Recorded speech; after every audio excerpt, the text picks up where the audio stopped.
자, 284페이지에 이제 점유보호청구권이 나오죠. 일단 뭐 서술에서 복잡하게 내용이 나오는데 의의는 점유권에 대한 물권적 청구권이고요. 이 앞에 나오는 것과 관련돼서 우리가 전에 배웠던 물권적 청구권하고 같이 정리하셔야 돼요. 왜 그러냐면 물권적 청구권하고 점유보호 청구권은 함께 문제가 나와요. 그래서 저번에 했던 거 복습해 보면 물권적 청구권의 주체는 물권자이어야 한다.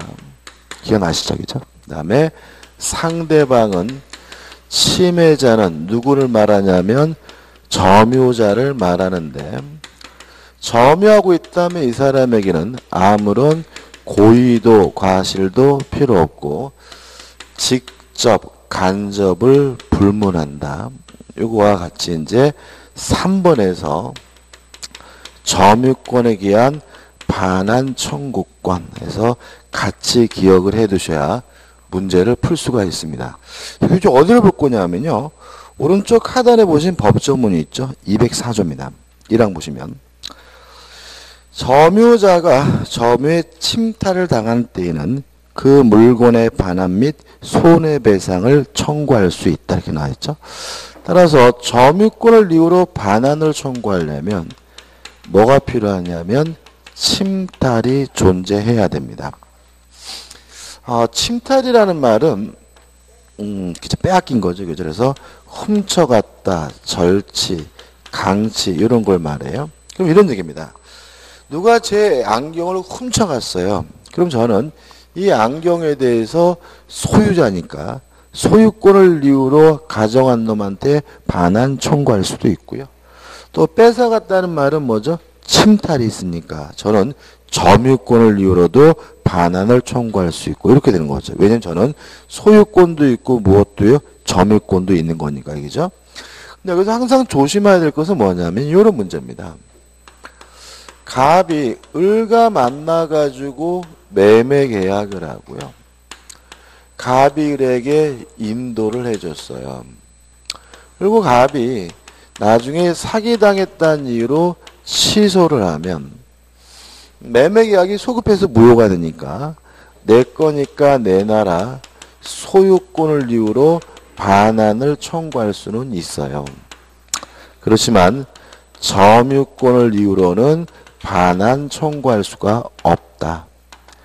왜냐하면 사기당했든 어쨌든 간에 스스로 인도한 것은 뭐가 아니에요? 침탈이 아니니까요. 그래서 침탈이 있으면 소유권을 이유로 반환 청구할 수도 있고 점유권을 이유로도 뭐죠? 반환 청구할 수 있지만 침탈이 없다면 소유권을 이유로만 반환 청구할 수 있고요. 점유권을 이유로는 뭐 할 수 없어요? 반환 청구할 수 없다. 이렇게 되는 거죠. 그죠? 그래서 만약에 이해되시죠? 그죠? 그죠? 물론 그래서 항상 문제가 되는 것은 뭐냐면 점유권에 대한 반환 청구권은 어차피 돌려받게 돼요. 그죠? 근데 점유권을 이유로는 뭐 하지 못해요? 반환 청구하지 못하는 거니까 문제 푸실 때 그냥 결론만 돌려받을 수 있는지 없는지 가지고만 따지면 문제를 뭐 하게 돼요? 틀리게 되니까는 항상 뭐 하셔야 돼요? 조심하셔야 되는 거죠. 그 다음에 이 항을 보시면 전항의 청구권은 침탈자의 특별 승계인에 대하여는 행사하지 못한다. 그러나 승계인이 악인 때는 그러하지 아니한다로 나와 있으니까 결국은 선의의 특별 승계인에게는 뭐 할 수 없죠? 행사할 수가 없다. 이렇게 되는 거죠. 한번 생각해 볼까요? 갑이 카메라를 가지고 있는데 을이 갑의 카메라를 훔쳐갔어요. 절취죠? 그럼 뭐는 있는 거죠? 침탈은 있는 거죠. 근데 을이 이 카메라를 병에게 팔아먹고 병에게 인도를 해줬는데 이 병이 선의이고 무과실이에요. 이럴 때 갑은 점유권을 이유로 병에게는 반환 청구할 수는 없는 거죠. 왜냐하면 선의의 특별승계인에게는 행사하지 못하니까요. 근데 이 물건 돌려받을 수가 있어요. 왜냐하면 병이 동산이라는 이유로 선이 취득하더라도 도품이기 때문에 갑은 2년 내에는 뭐 할 수 있죠? 반환 청구할 수가 있죠. 따라서 이 갑은 이 물건을 뭐 할 수는 있어요? 돌려받을 수는 있지만 무엇을 이유로는요? 점유권을 이유로는 반환 청구할 수가 없게 된다는 거 꼭 이해하셔야 되고요. 사망입니다. 제1항의 청구권은 침탈당한 날로부터 1년 내 행사해야 돼요. 세 번째, 행사기간에 제한이 있는 거죠. 몇 년이죠? 1년. 언제부터요? 침탈당한 날로부터. 여기서 좀 생각해 볼 게 생기는데 일단 너무 짧다는 거죠. 그죠? 우리가 채권도 소멸시효가 몇 년이죠? 10년. 거기다가 물권도 청구권은 뭐에 걸리지도 않아요? 소멸시효 걸리지도 않는데 얘는 왜 1년이냐? 이유는 원래는 인정할 수 없는 것인데 인정하기 때문이에요. 논리적으로 점유권에 기한 반환 청구권은 있을 수가 없는 겁니다. 왜냐하면 점유권이라는 권리는 뭐예요? 사실상 지배를 해야 인정되는 권리잖아요. 그럼 누가 그 물건을 훔쳐갔다면 이 사람은 점유권이 뭐예요? 소멸된 거죠. 왜요? 사실상 지배를 안 하고 있으니까. 그죠? 따라서 이거는 논리적으로는 점유권에 기한 반환 청구권은 뭐 할 수 없어요? 있을 수가 없는 거예요. 그래도 예외적으로 인정하는 거기 때문에 극히 짧게만 인정해요. 몇 년 동안만요? 1년 동안만. 그 다음에 물권도 청구권은 뭐에 걸리지 않아요? 소멸시효 걸리지 않으니까 요 1년은 소멸시효가 아니라 제척기간으로 이해를 하게 되고요. 또 1년의 개념에 대해서 우리 판례는 뭐로 이해하냐면 출소기간으로 이해합니다. 출소기간이라는 거는 뭐죠? 소송을 제기할 수 있는 기간이란 뜻이고요. 우리 시험 범위 안에서 출소기간은 요거 하나밖에 없어요. 그래서 나머지 기간들은 출소기간이다 그러면 무조건 뭐예요? X고 얘만 소송을 제기할 수 있는 기간 출소기간이라는 거 꼭 기억해 두시기 바랍니다. 그러면 끝이에요. 다 했고요. 교재 나머지 것들을 한번 쭉 어떻게 해요? 읽어보시든지 안 읽어보든지 상관은 없어요. 상관없고 특히 287페이지 오시면 방해 제거와 방해 예방이 나오는데 이 부분은 법조만 좀 생각해 보시면 되는데 한 가지만 좀 보자고요. 287페이지 하단에 보시면 206조가 있죠. 읽어볼게요. 점유자가 점유 방해를 받을 염려가 있는 때는 그 방해의 예방 또는 손해배상의 담보를 청구할 수 있다. 이 또는이라는 거 조심하셔야 돼요. 그러니까 예방과 담보 그러면 X죠. 예방이나 또는 손해배상의 담보니까 둘 중에 하나만을 뭐 하는 거죠? 청구하는 거고 둘 다 하는 것은 아니라는 거 하나만 좀 주의하시면 됩니다. 끝입니다. 그 다음에 넘겨보시면 이제 간접 좀 이제 점유보호 청구권 전에 저번 주 했던 거고요. 확인 문제 풀어볼까요? 288페이지입니다. 288페이지 확인 문제. 물권적 청구권에 관한 설명으로 틀린 것은 1번 점유 회수 청구권의 행사기간은 출소기간이다. 맞네요. 2번 소유물의 점유를 침탈당한 소유자는 본권, 소유권을 이유로 반환 청구하거나 점유 회수를 청구할 수 있다. 맞죠? 뭐가 있으니까요? 침탈했으니까. 3번 간접 점유자는 점유 회수 청구권의 상대방이 될 수 없다. X죠. 상대방은 누구예요? 점유자인데 즉 간접을 불문하므로 간접 점유자에게는 할 수 없다. X고 답은 뭐죠? 3번. 4번 진정한 등기 명의 회복을 위한 이전 등기 청구권. 기억나시나요? 말소 등기 대신 하는 거잖아요.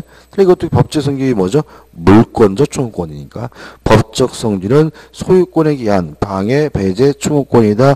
물권 청구권이다. 맞는 점이고요. 5번 직접 점유자가 자기 의사에 기하여 점유물을 제3자에 인도했어요. 그러면 침탈이 아니죠. 스스로 뭐 했어요?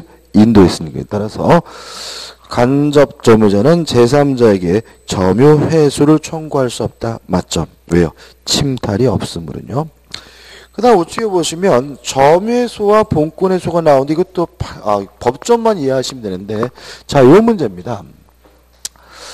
갑이 만약에 사기를 이유로 취소한 후에 점유권을 이유로 돌려달라고 소송을 제기하면 재판에서 패소합니다. 판사가 뭐라 그러냐면 네가 스스로 인도한 것은 뭐가 아니에요? 침탈이 아니므로 점유권을 이유로는 반환 청구할 수가 없다. 이렇게 말하겠죠. 이때 갑이 판사에게 어차피 내 거니까 이참에 소유권을 이유로 반환해 주라고 판결해 주십시오 라고 갑이 판사에게 요구할 수 있을까요? 없을까요? 없다. 그죠? 없다. 왜냐하면 우측 상단의 법조문 208조 2항입니다. 점유권에 기인한 소는 본권에 관한 이유로 재판하지 못한다라고 되어 있죠. 이 규정 굉장히 특이한 규정인데 법은요 국민들에게 명령하는 거잖아요. 근데 이 규정은 국민들에게 명령하는 것이 아니라 판사에게 명령하고 있죠. 판사한테 뭐라고요? 점유권에 기인한 소는 본권에 관한 이유로 뭐 하지 말라고요? 재판하지 말라고요. 따라서 만약에 점유권을 이유로 소송이 제기됐다면 판사는 뭐만 가지고 판단해야 돼요? 점유권만. 뭘 고려하면 안 돼요? 소유권을 고려하면 안 된다는 거예요. 따라서 이 사람은 재판에서 뭐 하게 돼요? 패소라는 거죠. 그럼 이 물건을 돌려받을 수 없느냐? 있는 거죠. 또다시 소유권을 이유로 소송을 제기해서 반환 청구하면 그때는 뭐 할 수 있어요? 승소할 수 있는 거예요. 그것이 뭐죠? 1항이죠. 1항 점유권에 기인한 소와 본권에 기인한 소는 서로 영향을 미치지 아니한다 해서 점유권을 이유로 재판했다가 패소하더라도 본권, 소유권을 이유로 소송을 제기하면 뭐 할 수 있습니까? 승소할 수가 있다. 이런 취지가 되는 거죠. 끝입니다. 근데 넘겨보시면 이제 확인 문제가 나오죠. 점유자와 회복자 관계에 관한 설명 중 옳은 것은 1번 점유자가 점유물을 개량하기 위하여 지출한 금의 기타 유익비는 그 증가액이 현존한다 하더라도 그 증가액의 상한을 청구할 수 없다. X. 왜냐하면 점유자는 선악불문하고 유익비 상한을 청구할 수 있죠. 이왕 선의 점유자가 과실을 취득했을 경우에는 이를 부당이득으로 반환하여야 한다. X. 왜요? 선의 점유자는 과실 수취권이 있으니까. 3번 점유물의 멸실 훼손에 대하여 선의의 타주점유. 현존이익은 뭐죠? 선이익이고 자주죠? 따라 타주점유는 어떻게 해요? 전부니까 현존이익 한도 내에서 배상 책임을 진다. X점. 4번 회복자가 소유권 이전 등기 말소를 구하는 소송을 제기했어요. 지금 저한테 뭐라냐면 야, 네 등기 말소해줘. 그러면 저는 뭐라고 항변할 수 있냐면 말소 못해줘 자식아 이렇게 항변할 수 있겠죠. 근데 등기를 말소해달라 그랬더니 나 이 땅에서 못 나가. 이건 동문서답인 거죠. 그죠? 다시 말하면 땅에서 나가라 그러면 못 나가겠다라고 주장할 수 있겠지만 등기를 말소해달라라고 하는 놈한테 못 나가 이렇게 말하는 건 뭐예요? 완전 뭐죠? 사후적인 거죠. 따라서 소유권 이전 등기의 말소를 구하는 경우에 점유자는 비용 상한 청구권으로 유치권 항변을 할 수 있다는 질문은 X입니다. 유치권 항변한다는 말은 뭐예요? 안 나가겠다라는 의미인 거죠. 5번 소유권이 있다고 오신한 선의 점유자입니다. 소유권이 있다고 오신했다는 말은 자주점유고 자주이고 선이면 어느 범위 내에서요? 현존이익이니까 회복자에 대하여 이익이 현존하는 한도에서 배상 책임을 진다. 맞는 질문이고 답은 뭐죠? 5번이 되는 거죠. 그 다음에 4번에서 자력구제가 나오는데 중요한 건 아니고요. 간단하게 생각해 보면 어떠한 침해를 받았을 때요. 구제받는 방법이 두 가지죠. 국가를 통해서 구제받는 방법과 스스로 힘으로 자력으로 구제받는 방법이 있습니다. 뭐가 원칙이죠? 네, 국가 구제가 원칙이죠. 다시 말하면 자력 구제는 원칙적으로 허용되지 않습니다. 누가 자기 아버지를 죽였어요? 스스로 힘으로 복수할 수는 없는 거죠. 그죠? 또 최순실이 꼴배기 싫어요. 스스로 힘으로 찾아가서 몽둥이로 뭐 할 수 없어요? 좁힐 수는 없는 거죠. 그죠? 그러면 국가구제가 원칙인데 국가를 통해서 구제받아야 되는데 근데 언제 자력구제를 하느냐? 국가로부터 구제받는 것이 기대되지 않는 경우에는 예외적으로 스스로 자력으로 구제할 수가 있는데 두 가지가 있죠. 자력으로 막을 수 있어요. 자력 방위권. 자력으로 뺏을 수 있어요. 자력 탈환권이고요. 자력 탈환권은 법익 침해가 크기 때문에 제한이 있습니다. 첫째, 부동산의 경우에는 즉시만 할 수가 있습니다.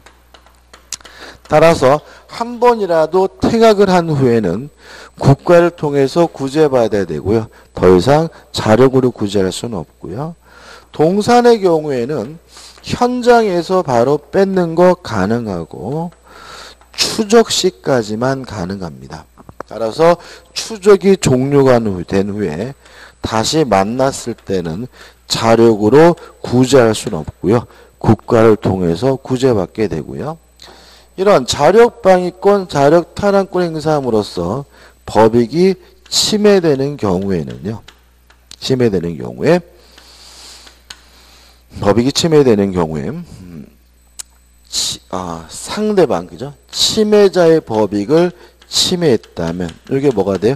정당방위가 되고요. 만약에 제3자의 법익을 침해했다면 이게 뭐가 되죠? 긴급 피난이 되고 둘 다 형사적으로 무죄고요. 민사적으로는 책임을 지지 않습니다. 자, 이런 문제죠. 예를 들어서 제가 저희 집에 들어갔단 말이죠. 근데 저희 집에 이상한 놈이 있길래 즉시 이단 엽착을 했더니 그 인간의 이빨이 5대가 나왔다. 그러면 침해자의 법익이 침해된 거니까 저 행위는 뭐죠? 정당방위고요. 옆에 보이는 화분으로 머리를 찍었는데 대가리가 깨진 게 아니라 화분이 깨졌는데 그 화분이 옆집 화분이면 누가 피해를 받죠? 옆집. 제3자의 법익이 침해된 거고 긴급 피난이 되고요. 둘 다 뭐 하지 않습니까? 책임지지 않습니다. 어제 보니까 말도 안 되는 판례 나왔더라고요. 그 남자놈이 강제로 성관계를 갖으려고 덤벼드니까 여자분이 뭐죠? 혀를 깨물었거든요. 근데 혀가 좀 잘렸나 봐요. 잘렸는데 그게 뭐죠? 과잉방이라고 해가지고 유죄 판결이 났더라고요. 그죠? 말도 안 되는 판례. 근데 저도 더군다나 이해 못하겠는 것은 그 가해자 놈이 국민참여재판을 신청했거든요. 그러니까 일반인들 배심원들이 또 다수가 또 유죄라고 또 판결을 내렸더라고요. 저는 그런 거 보면은 어떤 교육이 좀 필요한 것 같아요. 이런 상태잖아요. 예를 들어 가지고 여러분 그거 아세요? 깡패를 남자 깡패 만났을 때는 좀 덜 맞아요. 여자 깡패 만나면 뒤지게 맞아요. 왜 그러냐면은 상대방이 반격을 가할 거라는 불안이 있는 거예요. 예를 들어서 만약에 그 인간이 나를 성추행하려고 얘기죠. 근데 예를 들어 대충 밀치거나 대충 꼬집거나 그러면 그쪽에서 나한테 반격을 가할 수 있다라는 공포심이 있기 때문에 그런 상황에 처하게 되면 여자분들이 어떻게 돼요? 극단적인 행동을 하게 되는 거거든요. 혀를 어떻게 해요? 깨무는 게 아니라 혀를 자를 정도로 깨물 수밖에 없는 거예요. 왜요? 대충 깨물면 이러면 어떻게 해요? 또 반격을 가하니까. 그러니까 그런 것에 대해서 생각을 해야 되는데 그리고 그냥 너무 심했다. 혀까지 자르면 안 되지 않느냐. 지가 당해봐야 돼, 아무튼. 그래서 저는 그게 유죄 판결 나온 것도 이해를 못하겠고, 국민 참여재판인데도 유죄 판결했다는 말 자체가 충격이었어요. 그죠? 그래가지고, 물론 집행유예 해가지고 실형은 안 사시던데, 그래도 말이 안 되는 거죠. 그죠? 그런 놈들은 성추행하거나 그런 놈들은 저는 개인적으로 이것도 좀 필요한 것 같아요. 그죠? 이거. 그죠? 그러니까 싱가포르 같은 경우에는 그런 거 있었잖아요. 도둑질하다 걸리면 손 자르고, 그죠? 그래서 때리는 것도 있고. 그러니까 싱가포르가 그렇게 깨끗하다며, 도시가. 그죠? 그러니까 우리가 징벌을 내릴 때 징벌의 효과가 있어야 돼요. 예를 들어서 최순실 그 인간 깜빵에다가 무기징역 살아봐요. 효과 있겠어요? 깜빵에서도 뭐죠? 갑질해야 되는데 그런 여자는 어떻게 해야 돼요? 강화문 내고리에다가 묶어놓고 때려야 되죠. 진짜로 때려가지고 그 사람에 대한 뭐요? 모멸감, 수치심을 줘야 그게 뭐죠? 징벌로서의 효과가 있는 거지. 깜빵에 가다 봐야 뭐 하겠어? 거기서 뭐죠? 갑질하고 뭐 불편하다고 지랄거리고 앉아 있는데, 그죠? 뭐 그러니까 예를 들어서 뭐 지하철에서 성추행한다, 그죠? 그것도 뭐 제가 봤을 때 그거 뭐 이렇게 가봐야 뭐죠? 벌금형, 그죠? 뭐 구류 뭐 이런 거 뭔 의미가 있어? 그죠? 또 나오면 또 그러는데, 그건 어떻게 되는 거죠? 뭐죠? 강화문 내거리에다 이렇게 걸어놓고, 그죠? 이렇게 사진으로 이렇게 찍어가지고 어떻게 해요? 전 국가에다 인터넷에서 생중계하면서 지나가는 사람마다 한 번씩 어떻게 해요? 옆에 있는 몽둥이로 한 번씩 때려주고, 진짜로. 그래가지고 이게 뭐 그게 모멸감을 줘야 그런 짓 안 하는 거죠. 그죠? 저는 개인적으로 그래서 그 지나친 건 안 되지만 이런 일종의 명예형이라고 합니다. 그런 거를. 그러니까 그 고통을 주는 게 아니라 명예를 이렇게 명예를 수치심을 주는 형을 명예형이라고 하는데 이게 인권 침해라 그래서 안 하는데 저는 개인적으로 그런 범죄들은 해야 될 필요가 있고요. 그 혀 잘린 놈도 어떻게 해요? 가다 놓고 어떻게 해요? 때려줘야죠. 그죠? 제가 국회의원이 돼야 되는데. 근데 저는 이번에 보니까 대통령이 15명 나왔다 그러죠. 그죠? 대통령 뭐 하려고 그러죠? 저는 대통령, 그러니까 저는 솔직히 대통령 하시려고 하는 분들이 진짜 위대한 분이긴 한 것 같아요. 저는 대통령 절대 안 해. 왜 그러냐면 생각해 보세요. 옛날에는 권력이 주어지면 나뿐만 아니라 집안이 잘 됐죠. 그죠? 그래가지고 뭐죠? 제가 만약 대통령이 되면 사돈의 팔전도 뭐 좋은 자리 주고 막 그럴 수 있잖아요. 지금은 그럴 수 있어요? 안 되잖아. 그죠? 그리고 대통령이 됐다 그래서 뭐 돈 모을 수 있어요? 그것도 아니잖아요. 그죠? 뭐하러? 괜히 골치 아프고, 괜히 뭐죠? 또 저는 또 마음이 약해가지고 누가 전화 와서, 아이고, 안녕하세요. 저 뭐 5천 조카인데요. 저 이번에 취직하는데 좀 치 좀 시켜주세요. 저는 당장 해줄 건데, 저는. 그래, 알았어. 숙부가 해줄게. 저는 당장 해줄 거예요, 저는.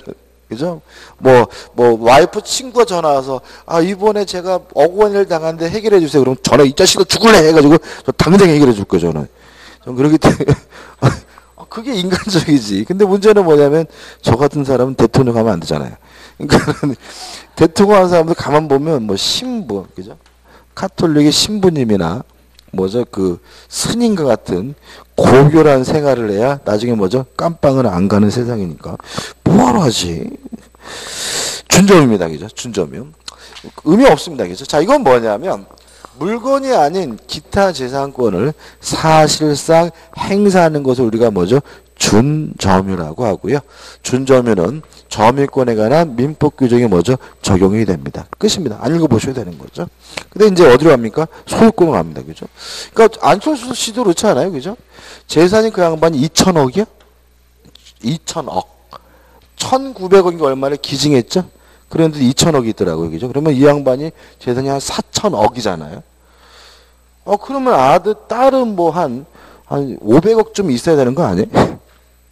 아빠가 재산이 뭐죠? 4천억인데, 딸쯤 되면 뭐죠? 재산이 뭐죠? 한 500억쯤 되고, 딸이 뭐 해야 돼요? 뭐, 벤츠나 뭐, BMW나 뭐죠? 뭐, 아우디나 뭐, 이런 거 타고 다니고, 그죠? 유학 가서도 뭐죠? 집은 어떻게 해요? 맨하탄에 있는 뭐, 하루에 100만 원씩 주는 뭐죠? 호텔에서 묵고, 그래야 돈 번 보람이 있지. 그래야 돈 번 보람이 있잖아요. 제가 열심히 놀아서 제 재산이 4천억이야. 근데 딸한테 뭐죠? 아파트 한 채도 못 사주고, 딸도 어떻게 해요? 유학 가가지고 남들하고 똑같이 기숙사에 살고 막 그러면, 아빠 입장에서는 내가 과연 왜 돈을 벌었을까? 내 재산이 4천억이면 뭐 할까? 이런 생각이 들지 않을까요? 저 같으면은 무조건 뭐예요? 미국에 있는 한 50억짜리 아파트 한 채 딱 사주고, 그죠? 차도 그냥 막 운전기사도 고용해주고, 그죠? 가정부에다가 그냥 싹 유리세까지 딱 해주고, 전 그럴 거예요. 제가 4천억 재산이 있으면. 그게 정상 아닌가? 뭐 재산이 뭐 얼마 1억 얼마 있다고요? 1억도 많긴 하지만 298. 그러니까 저는 대통령 되면 안 되는 거죠. 298페이지 소유권입니다. 일단 소유권은 뭐죠? 물건을 사용하고 수익하고 처분할 수 있는 권리가 뭐죠? 소유권입니다. 그죠? 소유권의 개념에서 조심할 것은 한 가지입니다. 소유권의 객체는 물건의 하나입니다. 따라서 사람도 소유권의 객체가 될 수가 없고요. 권리도 소유권의 객체가 될 수가 없다. 우리가 보통 언어 습관적으로 내가 채권을 소유한다. 내가 상표권을 소유한다. 이런 말을 쓰기 때문에 왠지 권리도 소유권의 객체가 될 수 있을 것 같다는 생각이 들거든요. 그런 건 어떻게 안 된다. 뭐만요? 동산과 부동산과 같은 물건만. 그래서 시험에다 뭐가 나왔죠?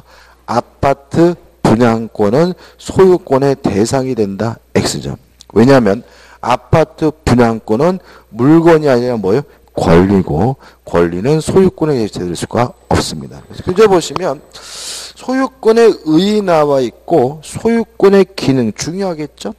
법률적 성질해가지고 특질해서 나와 있고 내용상의 특질해가지고 기억 전면성이라는 말은 제한물권과의 차이점이죠. 제한물권은 세 가지를 다 하지 못하고 제한적으로 몇 가지만 하는 게 뭐죠? 제한물권이죠. 사용, 수익만 할 수 있는 제한물권이 뭐죠? 용익물권. 처분만 할 수 있는 것이 뭐죠? 담보물권. 근데 소유권은 세 가지를 모두 할 수 있다. 이게 뭐죠? 전면성이고요. 근데 교재 보시면 사용가치, 교환가치란 말이 나오는데 중요한 건 아니고 요 사용 수익을 합쳐서 사용가치. 처분할 수 있는 거 우리가 뭐죠? 교환가치. 이런 말을 쓰는데 몰라도 돼요, 그냥. 우리는 사용, 수익, 처분 다 할 수 있다. 이게 뭐죠? 전면성이고요. 그 다음 우측에 혼혈성이라는 건 뭐냐면 요 세 가지 권능이 개별적으로 따로따로 작용을 해가지고 소유자에게 만족을 주는 것이 아니라 요 세 가지 권능이 융합이 돼서 혼연일체가 돼서 소유자에게 만족을 준다. 그래서 우리가 뭐죠? 혼일성이라고 하는데 이것도 아무 의미 없는 개념이고요. 디귿번 탄력성이라는 말은 권능이 줄었다 늘었다는 거죠. 예를 들어서 자신이 소유하고 있는 물건을 타인에게 전세권을 설정해주면 더 이상 소유자라도 뭐 할 수 없어요? 사용할 수 없고 수익할 수 없겠죠? 권능이 줄죠. 나중에 전세권이 소멸하게 되면 또다시 소유자는 그 물건을 사용할 수 있고 수익할 수 있겠죠? 권능이 늘죠. 이렇게 권능이 늘었다 줄었다 하는 걸 우리가 뭐죠? 탄력성이라고 하고 항구성, 소유권은 소멸시 걸리지 않습니다. 100년 지나든 1000년 지나든 소멸되지 않고요. 4번 소유권의 객체는 교재 나와 있지만 물건이죠. 따라서 아파트 분양권과 같은 권리는 소유권의 객체가 될 수가 없다는 거 잊지 마시고요.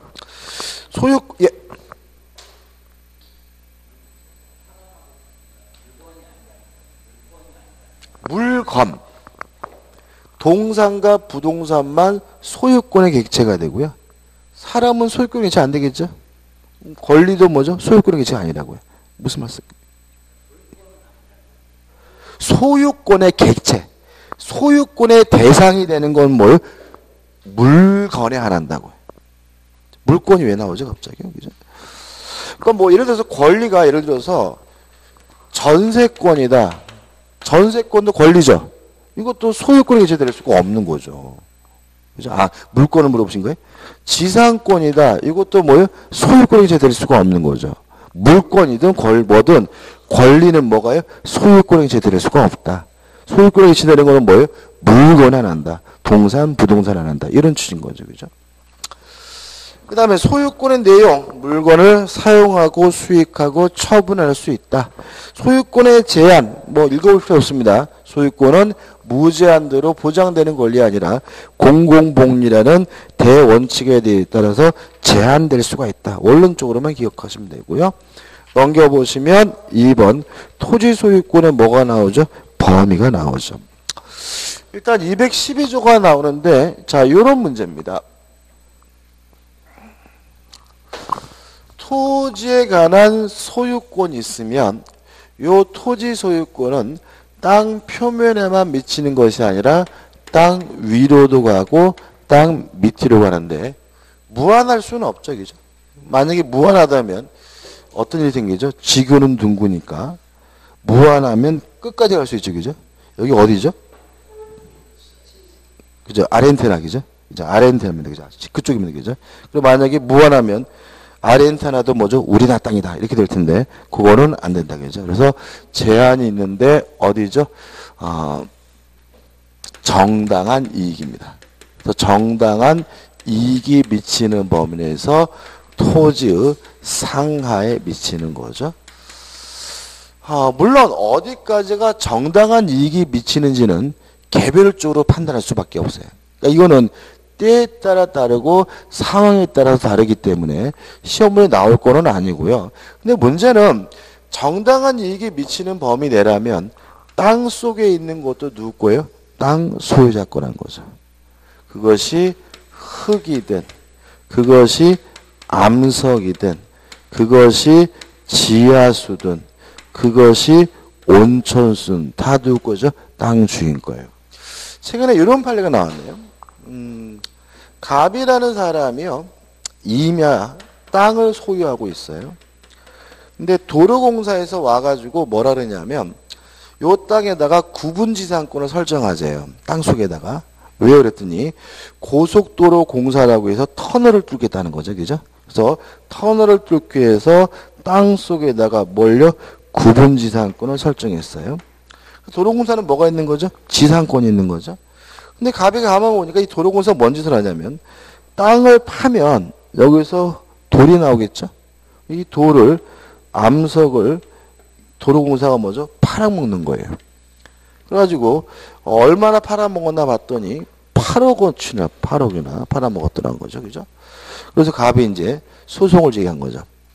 내 돌을 팔아먹은 돈이니까 요 8억은 다오 라고 소송을 제기했어요. 갑이 이겼을까요? 도로공사 못 주겠다 했겠죠, 그죠? 도로공사가 있을 거야. 도로공사가 갑이 이긴 거죠. 왜냐하면 땅 속에 있는 암석은 뭐예요? 땅 주인 거예요. 그러니까 구분지상권이라는 것은 그 공간을 사용할 수 있는 거죠. 그죠? 지상권이라는 것도 뭐예요? 지상권이면 토지를 사용할 수 있는 거지 그 토지에 있는 흙이니 돌이니 다 누구 거예요? 땅 주인권은 변함이 없는 거예요. 따라서 이 공간에 대한 사용권이 도로공사에 가 있긴 하지만 그 안에 있는 흙이든 돌이든 다 누구 거예요? 여전히 갑 거라는 거예요.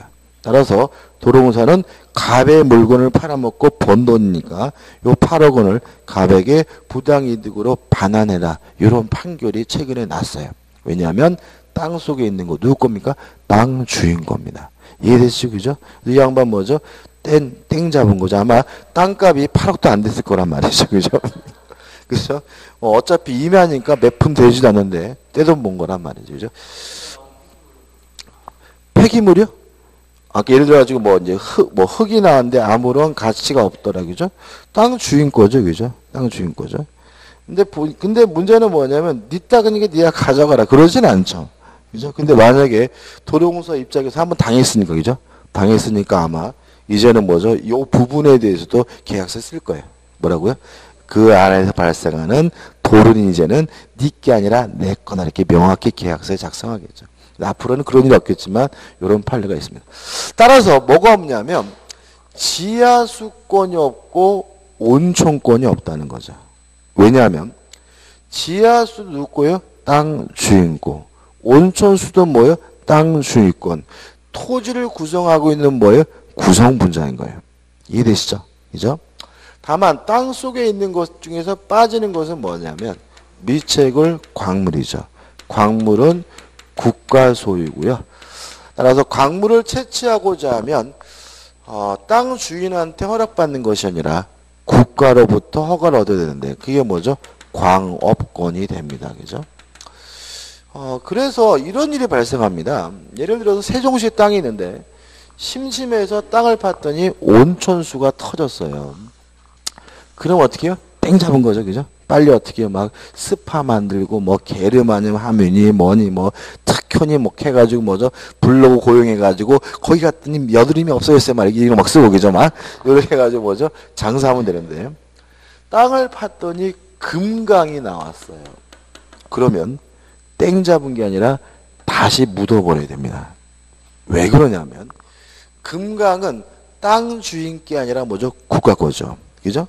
그러면 국가 건데 문제는 뭐냐면 요 세종시 한복판에 금강이 발견됐다는 이유로 금강 재련소가 만들어지면 주변 땅값은 폭락합니다. 그렇지 않습니까? 그죠? 따라서 내 땅에 금강이 발견되면 내 것도 아니고 오히려 뭐죠? 그것 때문에 땅값이 뭐예요? 폭락하는 일이 벌어지기 때문에 금강이 발견되면 신받다가 아니라 잽싸게 어떻게 해요? 대묻고 땅을 팔아보시는 게 좋습니다. 그래서 소유가 안 나오나 봐요. 소유가. 왜냐하면 이게 보시면 소유가 나오더라도 내 게 아닌 거예요.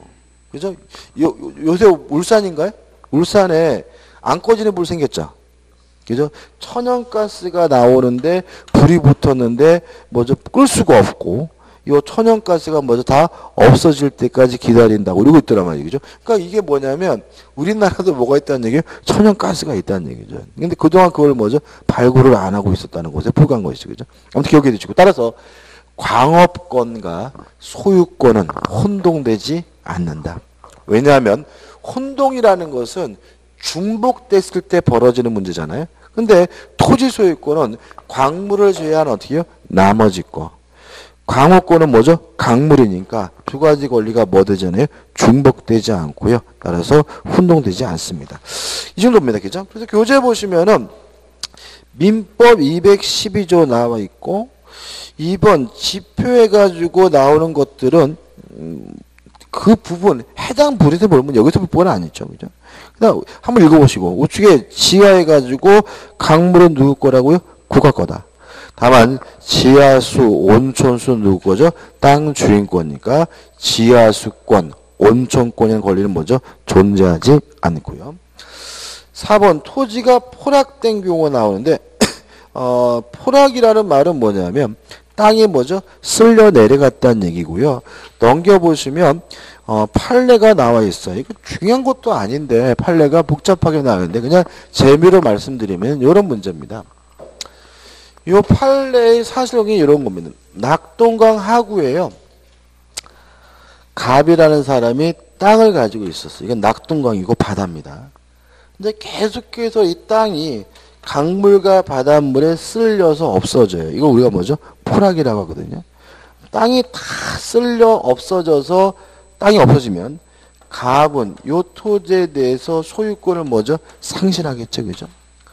근데 문제는 이 80년에 나라에서 이 낙동강 하구뚝을 만들어요. 하구뚝을 만드는 바람에 이 없어졌던 땅이 물흐름이 바뀌어가지고 다시 꾸물꾸물 기어 나오게 됐단 말이죠. 이걸 뭐죠? 판례에 뭐라고 하냐면 성토라고 나와요. 성토라는 말은 뭐예요? 땅이 다시 만들어졌다는 얘기예요. 그럼 이 다시 만들어진 땅은 갑의 것이냐? 이 문제에 대해서 우리 판례는 아니라 국가 거라고 판시하고 있습니다. 왜냐하면 토지가 없어졌을 때 갑의 소유권은 없어진 거예요. 절대적으로.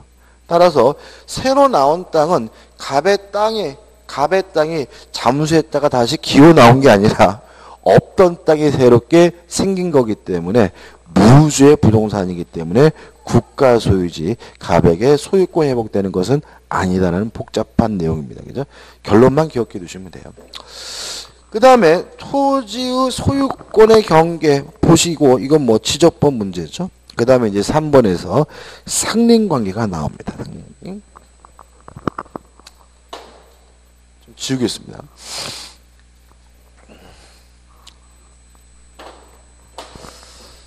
일단 상린이라는 말 자체가 서로 인접한 이런 얘기거든요. 서로 인접한 무슨 관계냐면 부동산 간의 이용을 조절하는 관계를 상린관계라고 합니다. 그래서 서로 인접한 부동산 간의 이용을 조절하는 관계가 뭐죠? 상린관계거든요. 근데 우측에 보면 박스에 지역권하고 비교하고 있단 말이죠. 그죠? 왜 지역권하고 상린관계를 비교하고 있냐면 지역권이든 상린관계든 이용을 조절하는 문제라는 점에서는 공통점이 있어요. 유사점이 있기 때문에 비교를 하게 되는데 그럼 뭐가 다르냐? 첫째, 상린관계는 인접해야 되지만 지역권은 굳이 인접할 필요가 없다. 상린관계는 부동산 간의 문제입니다.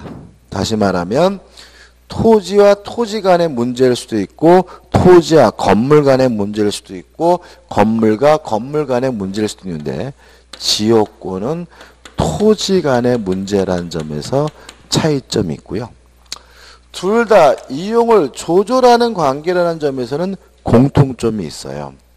따라서 그 부동산을 이용하는 사람이라면 소유자든 지상권자든 전세권자든 임차권자든 다 상린관계 적용되고요. 지역권도 취득할 수 있어요. 이 점에서는 뭐죠? 공통점이 있고요. 그 다음에 상린관계는 관계입니다. 무슨 말이냐면 독립된 권리, 용익물권이 아니라는 거죠. 독립된 권리, 용익물권이 아니니까 설정, 계약 같은 거 필요 없고요. 설정, 등기 같은 것도 필요가 없는 거죠. 뭐가 아니니까요? 권리가 아니니까요. 또 독립된 권리가 아니니까 상린관계가 뭐에 걸릴 일은 없어요? 소멸시효 걸릴 일은 없는 거죠. 이에 반해서 지역권은 독립된 용익물권입니다. 따라서 용익물권이니까 지역권을 취득하려면 설정 계약도 필요하고요. 또 설정 등기도 필요하고요. 또 용익물권은 뭐에 걸리죠? 소멸시효에 걸리기 때문에 지역권은 소멸시효에 걸린다는 점에서 차이점이 있는 거죠. 잘 내지는 않습니다. 어쩌다 한 번씩 미친 척가 낼 때가 있으니까 이 정도는 좀 주의하시기 바라고 박스도 뭐죠? 이런 내용입니다. 가장 본질적인 문제는 뭐냐면 상린관계는 관계이지 뭐가 아니에요? 권리가 아니라는 부분하고 지역권은 뭐죠? 독립된 용익물권이라는 점에서 차이점이 있다는 생각해 보시면 됩니다. 그 다음에 2번에서 이제 뭐가 나오고 있습니까? 주의토지 통행권이 나오는데 이 주의토지 통행권은 중요하거든요. 좀 쉬었다가 보도록 하죠.